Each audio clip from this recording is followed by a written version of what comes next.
Hi guys, this is Jerry, welcome to the channel. Today I will show you a full tutorial on the MG Pilot assisted driving features on the MG QS vehicles. I'll let you know how to control the features, turning them on and off. In the next video, I'll also do a POV drive to show you the real-world demonstration on adaptive cruise control, intelligent cruise assist, and also the speed limiter function.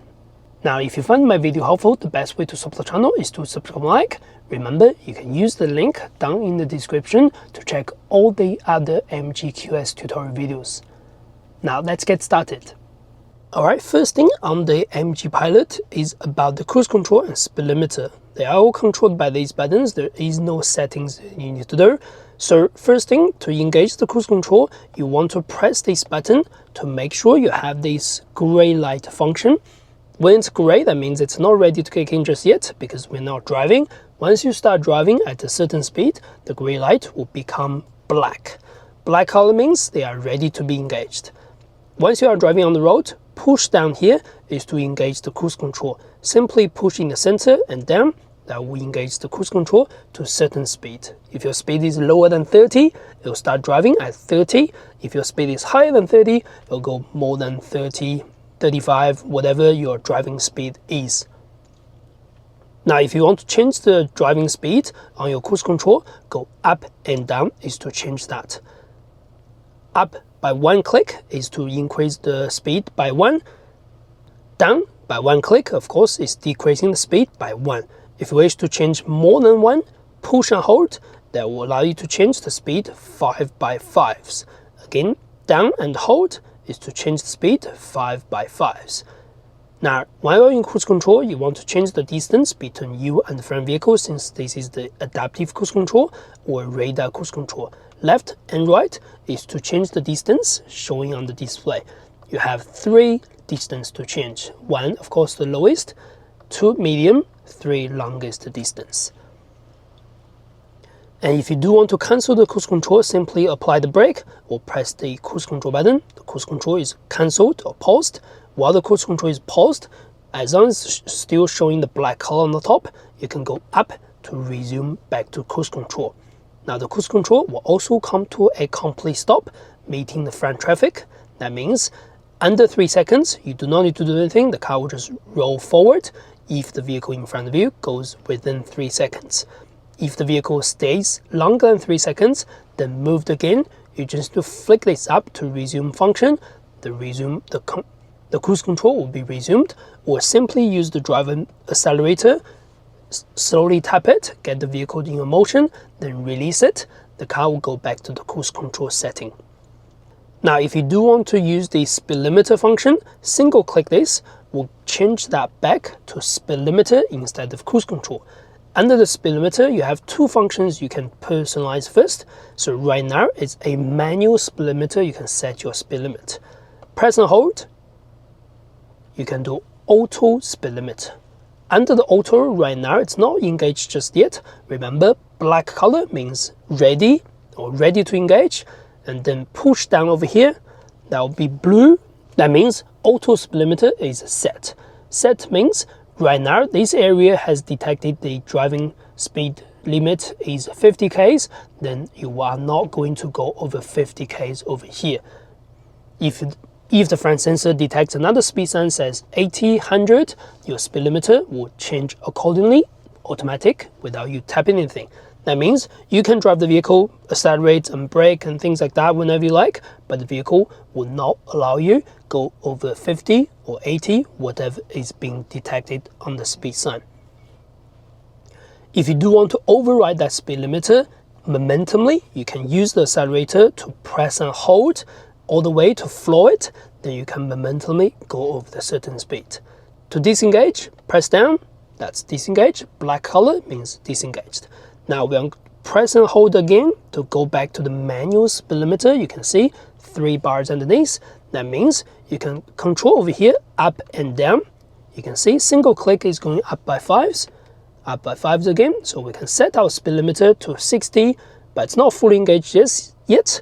We want to push this down to blue color speed limiter. That means I've manually selected my speed limiter at 60, so the vehicle will not allow me to go over 60. Again, I can change it whenever I like, go up and down over here to change it to 70, whatever I like. Same thing with the auto speed limiter. If I do not want it, press here to disengage. Speed limiter is now gone. Then if you want to go back to cruise control, press here, cruise control is engaged. Now in your vehicle, you can click the vehicle or simply go to the right, go to the vehicle settings. Under the vehicle settings, you are going to find all the settings about other MG Pilot. First thing is called speed limit recognition. That means on your dashboard, it's going to see the speed limiter information displayed right in the center. If you do not want that, you can disengage, but do remember this function comes on every single time when you restart the vehicle. Next one is called overspeed audible warning. If your vehicle speed sensor pick up the speed sign says 60, you're over 60, it will give you a small 3-ping sound to let you know. If you do want to disengage that, simply disengage that right away. But do remember, this gets reset every single time when you start the car, that will be automatically engaged. Next one is speed limit change audible warning. If the zone says 60 and next zone says 50, it will give you a small ping sound to let you know something has been changed, or alternatively, you can disable that.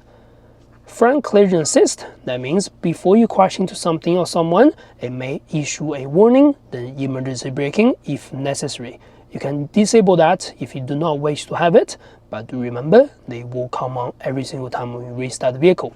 Alert, you can do only alert, no braking, otherwise you can include braking. You can also change the alert sensitivity from low, medium or high. Next one is called lane departure assist. So if you're driving on the motorway over 60 kilometers per hour, you may bounce between the lane markings and things like that. If you don't watch the road, this will give you some sort of alert or assist. If you disable that, nothing will be on.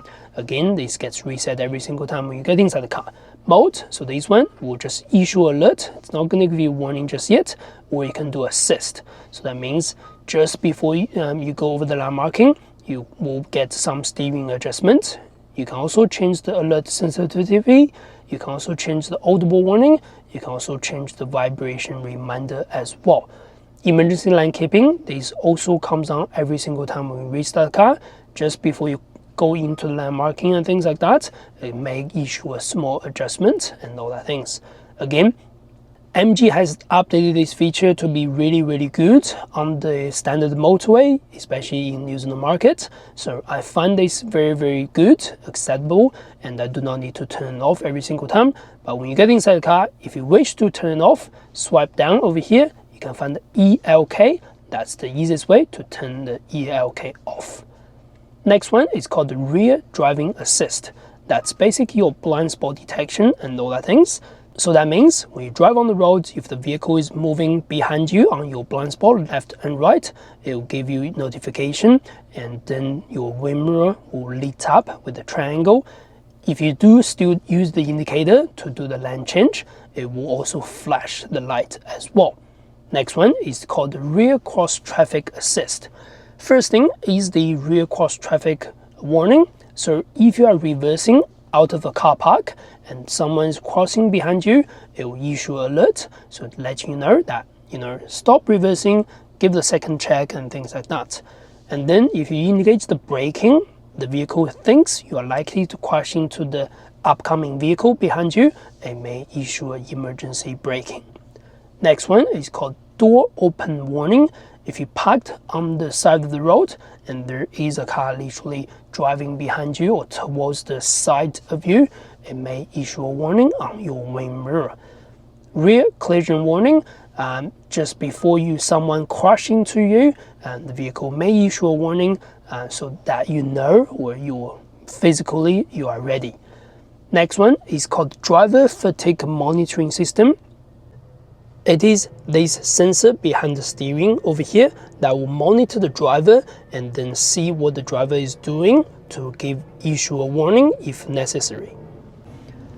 Now the first one is the driver fatigue monitoring. So if you are falling asleep, if your eyes are close to be closed, it will give you an audible warning. That means During that warning, if you have the vehicle on adaptive cruise control, anything like that, you may want to issue a brake to let the vehicle know that you are manually engaging, you are manually driving the vehicle.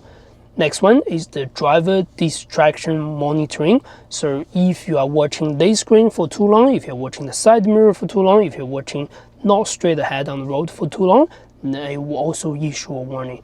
You can disable the audible warning or simply disable this feature, but do remember, whenever you restart the vehicle, all these features will be default to be on. But the good thing is, again, MG has updated this system. It works quite well according to my experience for the last 2 weeks. So it's very acceptable in terms of how everything performs.